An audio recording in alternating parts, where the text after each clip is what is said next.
Teman-teman terkasih, kita berjumpa kembali dalam tayangan video ini. Seperti biasa, video ini hanya menjadi semacam subsidi atau bantuan untuk memahami bahan yang sudah disampaikan lewat LMS atau sarana yang lain. Pada kesempatan kali ini kita mau berbicara mengenai kitab Rut, ya. Sebuah kitab yang sederhana, pendek, 4 bab ya isinya, tetapi menarik di sana. Dan menjadi katakanlah semacam oasis yang menyegarkan setelah kita membaca kitab Yosua yang penuh dengan peperangan dan kekejaman, bahkan kekejaman Allah sendiri. Ya. Kemudian dalam kitab Hakim-Hakim kita juga bertemu dengan perang dari awal sampai akhir. Ya. Bahkan yang terakhir itu perang saudara serta kebobrokan moral dan religius yang ditunjukkan oleh bangsa Israel ketika mereka tidak mempunyai raja dan masing-masing bertindak seperti semaunya sendiri. Ya. Dan kitab Hakim-Hakim seperti kita tahu ditutup dengan sebuah rumusan yang jelas sekali bahwa pada waktu itu tidak ada raja di Israel dan masing-masing orang itu berbuat menurut apa yang mereka pandang baik. Nah, setelah itu kemudian di dalam kanon yang kita punya, kita membaca kitab Rut. Ya. Dan ini sesuatu yang tenang, yang tentu tidak ada lagi peperangan di sana, tetapi berbicara masalah tidak juga satu keluarga, tetapi satu tokoh atau persahabatan antara dua orang tokoh, kalau boleh dikatakan seperti itu. Nah, karena itu mari kita lihat bersama-sama. Saya akan membuat share screen supaya bisa mengontrol pembicaraan tidak terlalu melebar kemana-mana ya. Baiklah. Ya. Nah, ini gambaran antara Naomi dan Ruth yang nampaknya menjadi protagonis yang menjadi tokoh utama dalam cerita ini ya. Yang satu perempuan tua, yang satu masih muda ya. Dan di situ dilihat bagaimana Naomi itu melindungi Ruth yang sudah tua itu. Ya, ini kiranya menjadi tema yang bisa kita lihat dalam seluruh perjalanan kitab Rut itu. Ya. Nah, kitab Rut disebut juga The Book of Ruth, ya, a woman from Moab atau a Moabite woman. Dan ini rumusan yang menarik ya, mengapa disebut seperti itu? Karena dua hal. Yang pertama, tokoh dari kitab Rut adalah seorang perempuan. Dan bukan hanya itu, ya, tetapi disebut juga sebagai foreigner. Ya. Jadi kalau menurut istilah yang kita pakai untuk kita di Indonesia ini, mungkin kita bertemu dengan apa yang disebut dengan double minority ya, sesudah perempuan orang asing lagi ya.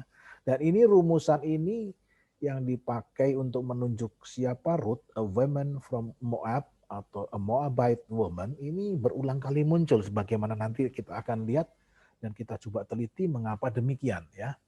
Nah, baiklah, kita akan melihat konteksnya dulu pertama ya. Ini terdapat dalam Rut bab 1 ayat 1. Pada zaman para hakim memerintah ada kelaparan di tanah Israel. Ya, pada zaman para hakim memerintah ada kelaparan di tanah Israel dan seperti biasa sebagaimana kita bisa lihat cukup jelas di situ ya, bahwa kelaparan seperti ini kemudian memacu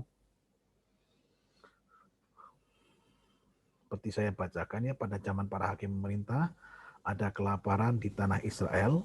Lalu pergilah seorang dari Bethlehem Yehuda beserta istrinya dan kedua anaknya laki-laki ke daerah Moab untuk menetap di sana sebagai orang asing. Ya. Jadi ada kelaparan di tanah Israel, kemudian orang lalu melarikan diri mencari penghidupan yang lebih baik. Ya.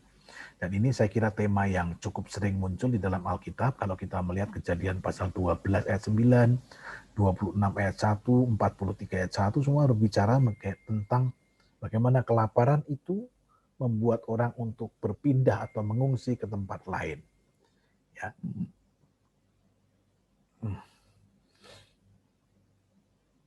Nah, silahkan dilihat. Yerusalem ada di sini, ya, Bethlehem Yehuda itu di sini, kemudian mereka pergi ke daerah Moab di sini. Ya. cukup jauh sebetulnya, walaupun ya tentu saja untuk zaman sekarang tidak terlalu jauh, tetapi ya saya kira oke, yang jelas mereka ini lalu meninggalkan tanah berjanji, tanah Kanaan, untuk pergi karena kelaparan. Sebuah tema yang sering kali muncul. Ya, baik. Nah, kitab Rut ini menarik karena di dalam tradisi Yahudi, kitab Rut itu adalah termasuk salah satu dari yang disebut dengan gulungan, 5 gulungan atau Hamesh Megillot dalam liturgi Yahudi. Ini 5 kitab ini, 5 tulisan ini, Kidung Agung, Rut, Ratapan, Kohelet atau Pengkhotbah, dan Ester, ini dibaca pada kesempatan-kesempatan liturgi yang tertentu.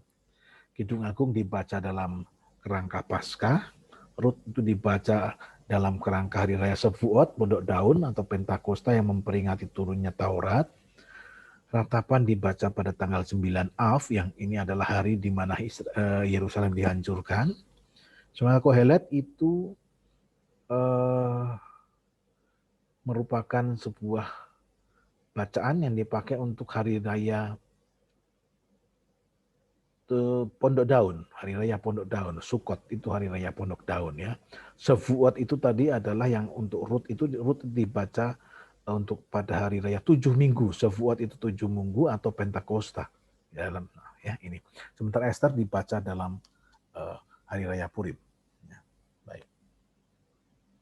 Nah, menurut perkuliahan yang pernah kita dengar dalam tulisan kitab pengantar perjanjian lama, mudah-mudahan masih mengingat bahwa kitab Rut itu bersama dengan satu lagi yaitu kitab Yunus merupakan reaksi terhadap sikap xenofobia Israel sesudah pembuangan, ya.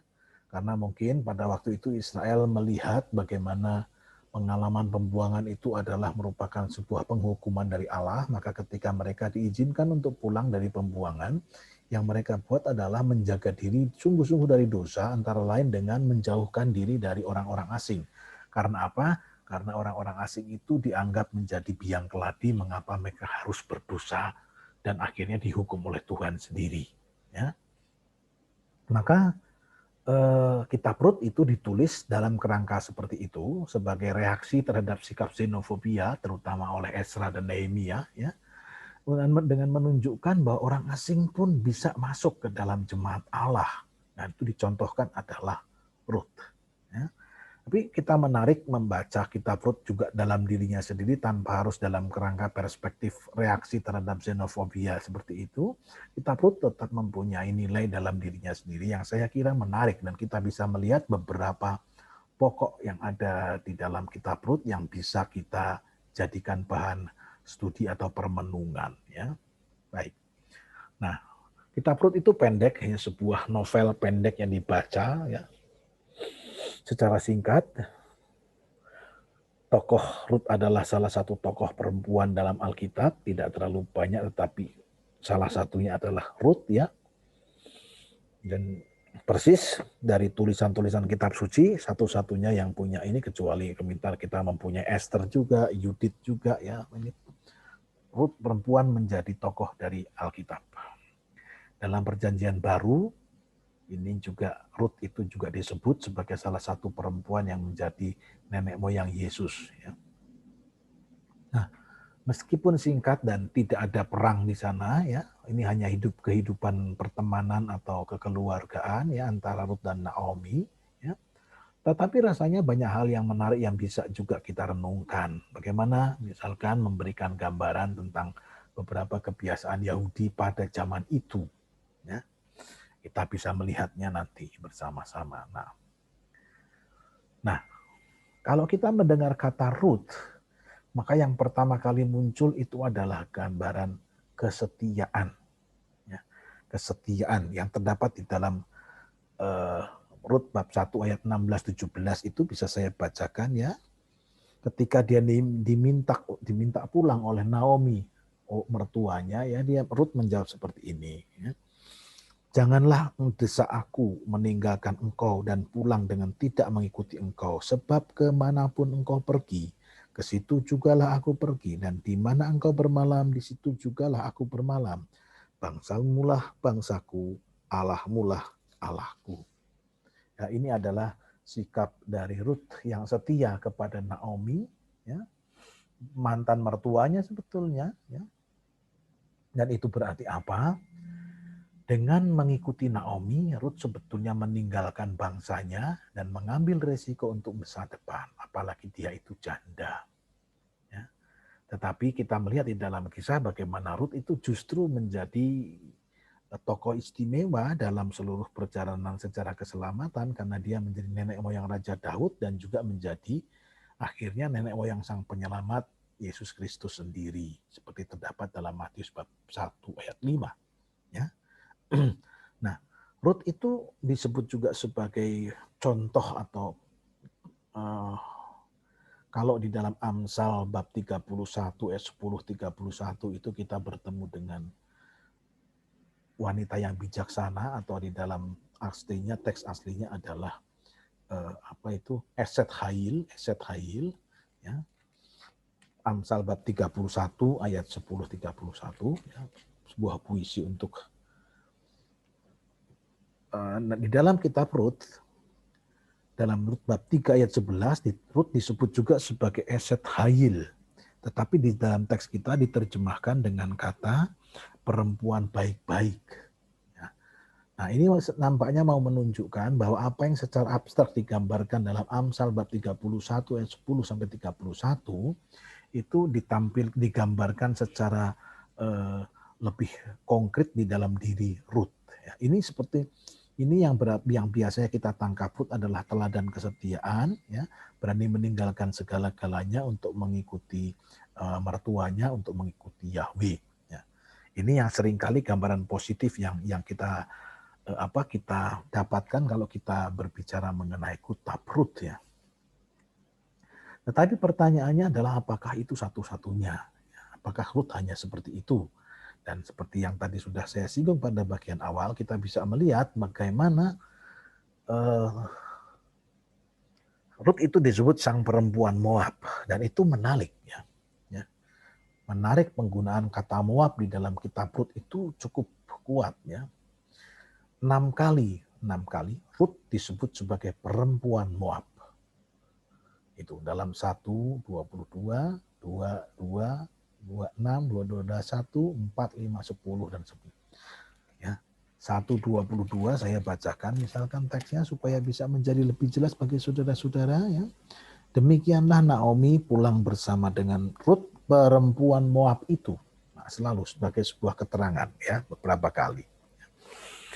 Nah, di dalam kitab Ruth juga kata Moab di seluruh kisah itu digunakan sebanyak 12 kali. Sehingga kita yang membaca lalu mendapatkan kesan seolah-olah bahwa kitab Ruth ini mau menonjolkan bahwa Ruth itu adalah perempuan Moab. Karena di tempat di mana Ruth muncul selalu diberikan catatannya, Ruth, perempuan Moab itu. Nah, ini poin yang pertama, nampaknya pengarang mau menunjukkan bahwa Ruth itu adalah perempuan Moab. Nah, apa artinya kalau disebut sebagai seperti itu, dan apa kaitannya misalkan dengan. Nah, pertanyaan pertama yang bisa kita ajukan adalah sebetulnya siapa Moab itu? Siapa bangsa Moab, ya? Menurut Kejadian 19 ayat 30 sampai dengan 37, terjadinya bangsa Moab itu sebetulnya adalah hasil dari persetubuhan incest antara Lot dengan 2 anak gadisnya.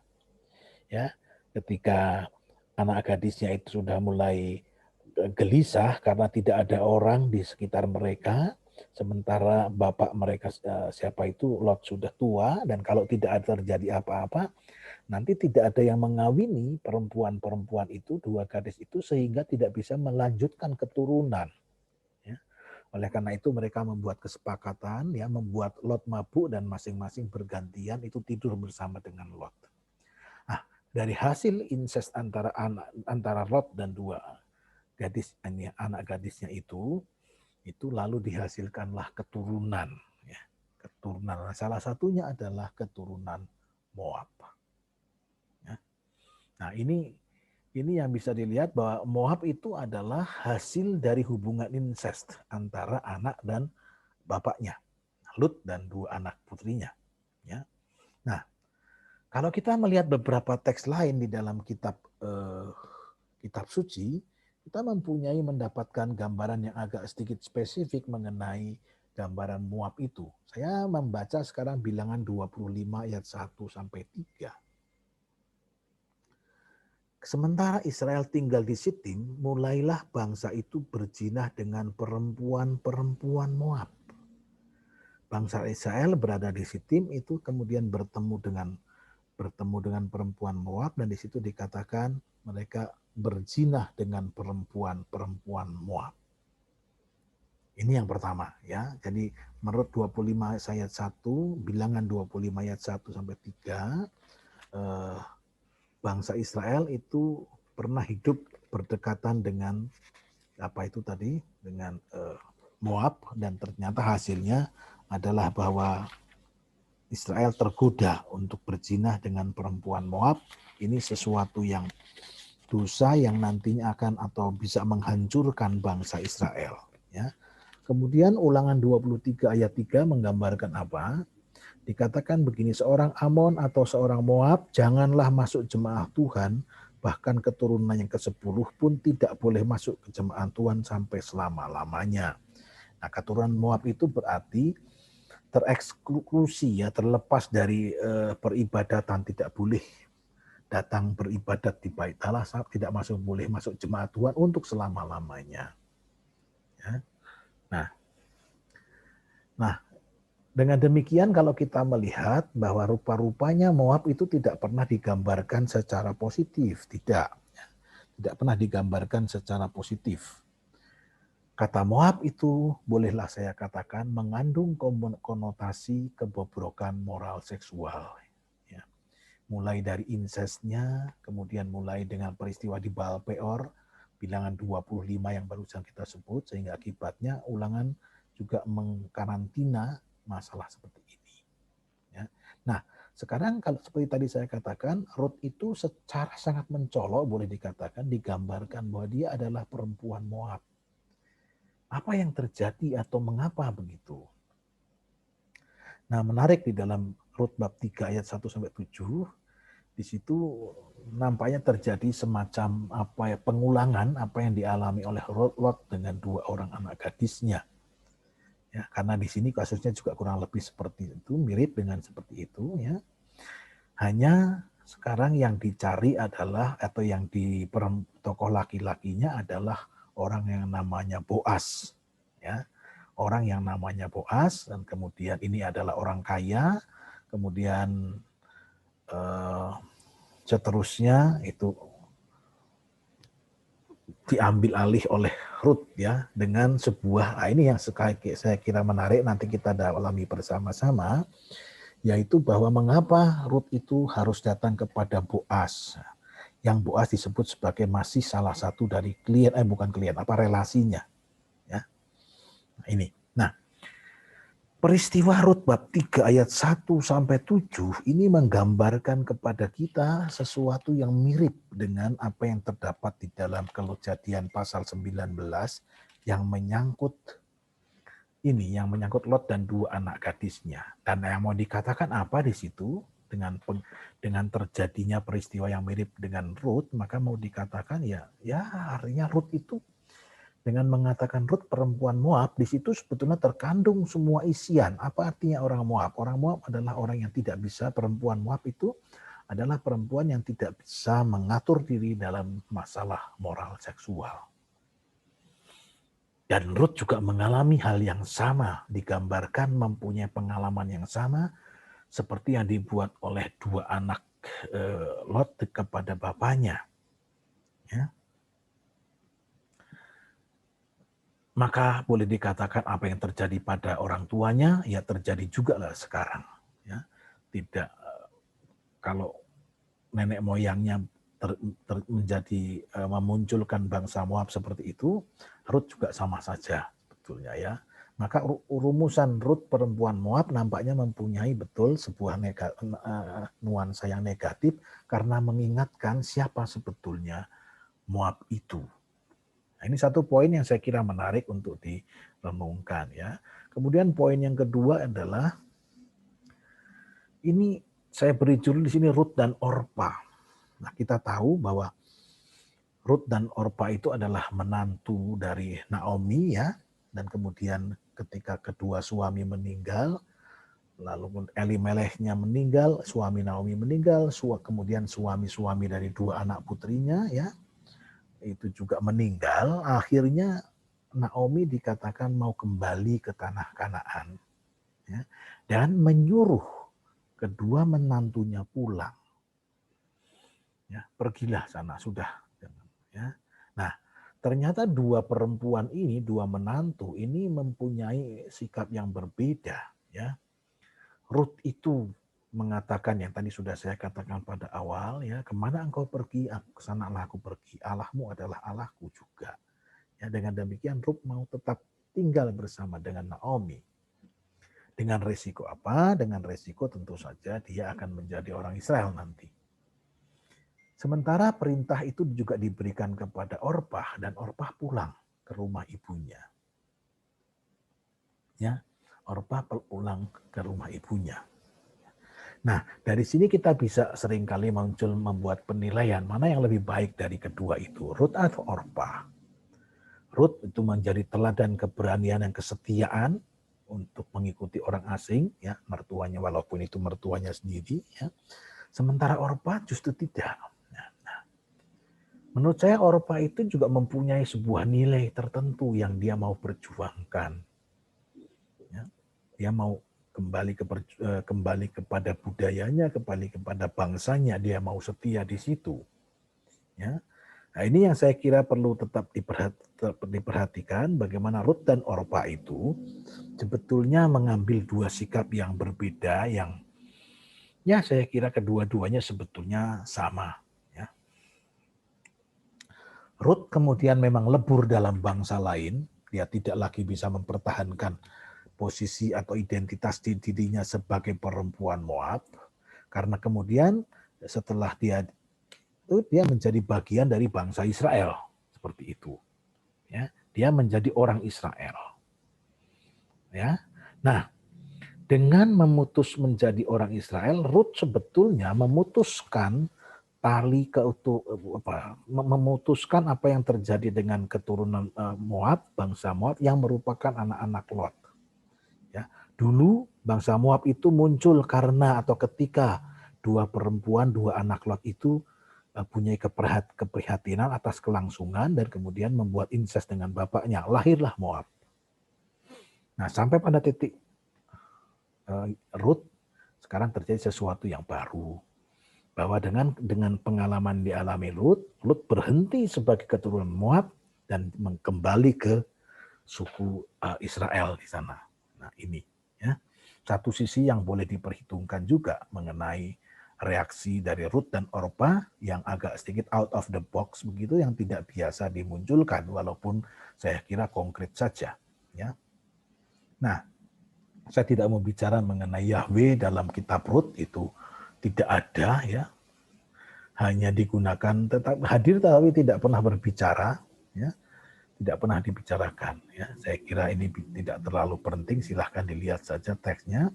Nah, satu poin yang kiranya boleh dijadikan pertimbangan adalah apa disebut dengan perkawinan Levirat, ya. Perkawinan Levirat ini di dalam perjanjian baru muncul. Kalau kita mendengar cerita mengenai perempuan yang dengan tujuh suaminya itu, di balik itu sebetulnya ada kisah mengenai perkawinan Levirat yang ini, ya. Perkawinan Levirat adalah usaha untuk melestarikan keturunan. Artinya apa di situ? Artinya bahwa kalau saya seorang laki-laki Israel dan saya menikahi seorang perempuan, tapi perempuan itu tidak menghasilkan anak bagi saya dan sampai kemudian saya mati, ya, lalu bagaimana? Ya. Nah, akhirnya yang dikatakan di sini adalah bahwa salah satu saudara yang paling dekat itu mesti menebusnya. Menebus dalam arti mengambil istri yang itu sebagai istrinya, mengambil istri kakaknya itu menjadi istrinya untuk memberikan keturunan. Ya. Aturan-aturannya ada di dalam Ulangan bab 25 ayat 5 sampai dengan 10. Nah, dalam kasus ini saya kira baik kalau kalian mencoba untuk membandingkan antara teori yang terdapat di dalam bab 25 Ulangan ayat 5 sampai dengan 10 dengan prakteknya seperti yang digambarkan dalam kitab Rut. Silahkan dilihat bersama-sama apakah memang ada unsur-unsurnya dan supaya kita bisa memberikan sebuah gambaran yang lebih kuat mengenai hal ini. Ya. Ini satu poin, perkawinan Lewirat. Silahkan dipahami ini, ya, baik sebagai ajaran karena beberapa kali Yesus juga muncul mengatakan hal seperti itu, atau sebagai urusan ya bolehlah dikatakan sesuatu yang agak berbeda. Ya. Bagaimana kita mencoba melihat itu, ya, apa yang digambarkan di dalam Ulangan 25 dengan apa yang digambarkan oleh Rut bab 4. Silahkan dilihat sendiri seperti itu. Ya. Poin lain yang saya kira menarik dan agak sedikit berkaitan adalah apa yang disebut dengan sang penebus. Goel. Dalam Rut bab 3 ayat 12 dikatakan seperti ini. Ya. Maka sekarang memang aku seorang yang kaum yang wajib menebus. Tetapi walaupun demikian masih ada lagi seorang penebus yang lebih dekat daripadaku. Jadi ini, ya, seorang penebus ini adalah ini. Institusi untuk melindungi kerabat. Penebus adalah seorang yang berkewajiban untuk mempertahankan kepentingan individu atau kelompok. Jadi, yang mau dikatakan di sini adalah bahwa Boas itu adalah orang yang mempunyai hak untuk hak menebus siapa itu Rut, ya. Karena orang apa? Karena menurut Imamat 25 itu orang Israel itu tidak pernah boleh menjadi budak satu sama lain karena dulu mereka juga budak, ya. Maka mereka harus mencoba mengusahakan supaya bangsa Israel, saudara-saudara itu tidak pernah ada satu yang memperbudak yang lain. Teksnya Ulangan Imamat 25 silahkan dibaca sendiri, ya. Nah, seorang penebus ini kalau hanya menebus tanah, menyebut istri, menyebut itu masih bisa ditambik. Yang lebih berat adalah untuk menebus darah. Jika ada seorang anggota keluarga yang terbunuh, maka dia mesti mencari dan melaksanakan kewajibannya sebagai sang penebus atau goel ini, ya, dengan membunuh orang yang tadinya sudah melukai saudaranya. Nah, dengan demikian kata sang penebus itu mempunyai gambaran makna yang sangat spesifik di dalam tradisi bangsa Israel. Nah, dari sini kita bisa bertanya, apakah kalau kita menyebut Yahweh itu sebagai penebus, apakah ingkatan penebus ini sebagai sesuatu yang difikirkan atau ya asal-asalan, dalam arti itu asal-asalan saja? Ini sebuah pertanyaan yang bisa kita renungkan bersama. Ya, seperti ini. Ada beberapa tema lain yang saya kira bisa dilihat, tetapi kita tidak mempunyai beberapa poin lain yang mungkin yang mencolok adalah ini, ya. Dari sini muncul gagasan mengenai tanah warisan dan keturunan. Ini ada aturannya sendiri dalam cara mereka mengatur seperti itu. Ya. Nah, oleh karena itu, mudah-mudahan ini catatan singkat memberikan kesempatan kepada saudara-saudara mendalaminya sebelum pertemuan. Dan nanti beberapa hal bisa kita bicarakan dalam pertemuan berikutnya, seperti misalkan, ya, ini mengenai perkawinan Lewirat, aturannya adalah seperti ini. Rut 12, bukan Rut 12, ya. Ya, nanti bisa kita lihat bagaimana ini, ya. Nah, bagaimana perkawinan Lewirat itu untuk melestarikan keturunan. Nah, dalam Alkitab hanya ada satu lagi, yaitu Kejadian pasal 38. Nah, ini saudara-saudara, teman-teman yang bisa saya sampaikan sehubungan dengan kitab Rut, ya. Mudah-mudahan memberikan bantuan untuk mempelajari persoalan mengenai kitab Rut ini. Hendaklah sekali lagi membaca kitab Rut itu hanya 4 bab dan singkat dan juga menarik karena isinya itu adalah semacam novel kecil. Oleh karena itu, saya kira baik kalau mencoba untuk melihatnya. Ya.